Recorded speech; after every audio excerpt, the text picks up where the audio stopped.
Hello and welcome to Yachat. Well, tonight's talk is about Chanuka. And as we know, Chanuka, the story takes place around 2,200 years ago when the Jews had come back already from Babylon's exile and they have settled already in the land of Israel. At that time, in the beginning, they were under the rule of the Persians. And then the Greeks came. Alexander the Great was taking over the world. And he came finally to the doorsteps of the land of Israel. He didn't conquer the land of Israel. However, the Greeks had already set their claws onto the land. And slowly they started establishing themselves over time in the land of Israel. During this time, the Jews were very strong, steadfast to the Torah and to the way of life that the Judaism gives. However, at the time that the Greeks started coming into the land of Israel and they started establishing the theaters and the stadiums, slowly but surely they were trying to push their agenda and their philosophy upon the Jews. Many Jews that were not connected to the Torah, they weren't studying the Torah as they should. They started going more and more towards this idea of the Greek culture. That is called Hellenism. And it was taking over many, many parts of the world at that time. The Greeks finally took over the land and they were ruling the whole country. And slowly they were trying to push everyone, every single person in the Jewish land to become like them. Their ideas were the beauty of the human being, and how strong the human being could be, how beautiful the human being could be, and how smart the human being could be. In fact, their whole idea was that us humans are the top species in the world. We're even better than the gods.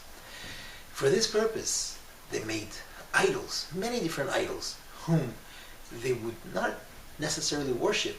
They made them in order that they should be warring and fighting in a battle with each other, just to show that there is no God, God forbid.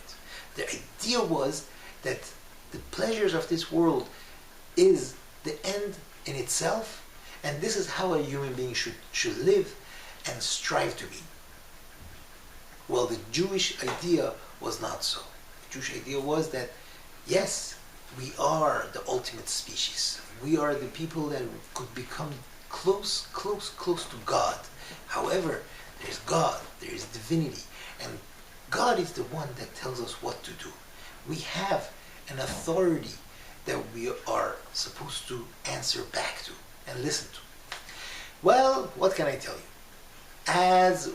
As time went on and the Jews were being under so much pressure by the Greeks, more and more the Greeks would find a Jew keeping the Shabbat or doing circumcision or any of the mitzvot, they would kill them.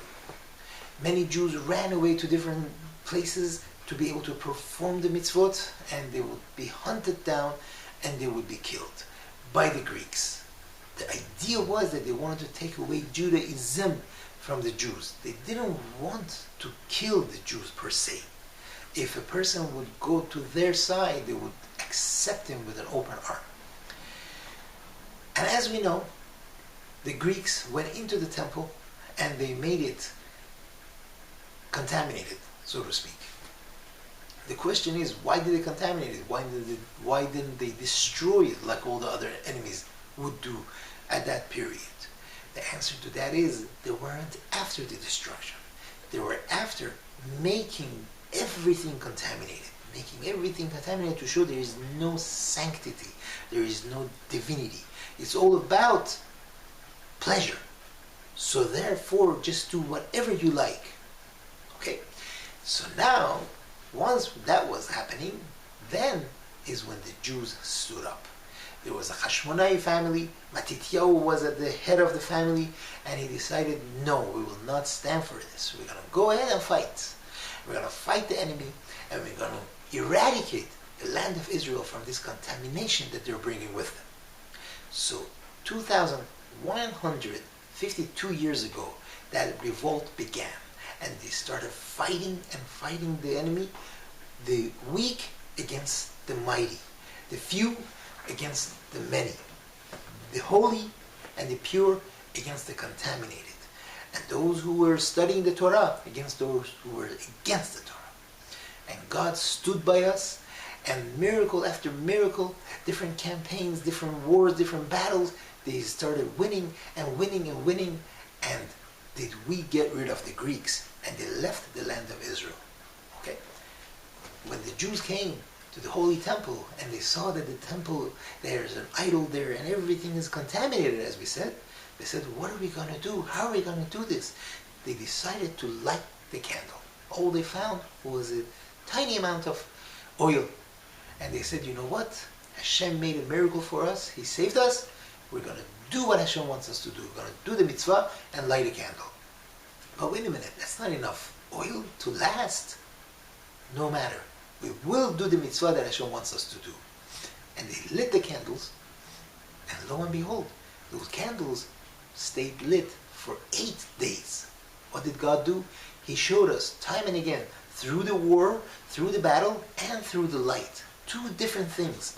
He showed us that He is still with us. And because we gave from ourselves to Him, He is showing that He is always attached to us. He's always connected to us. May Hashem do the same miracles that He did for our forefathers in those times at this time, He shall do for us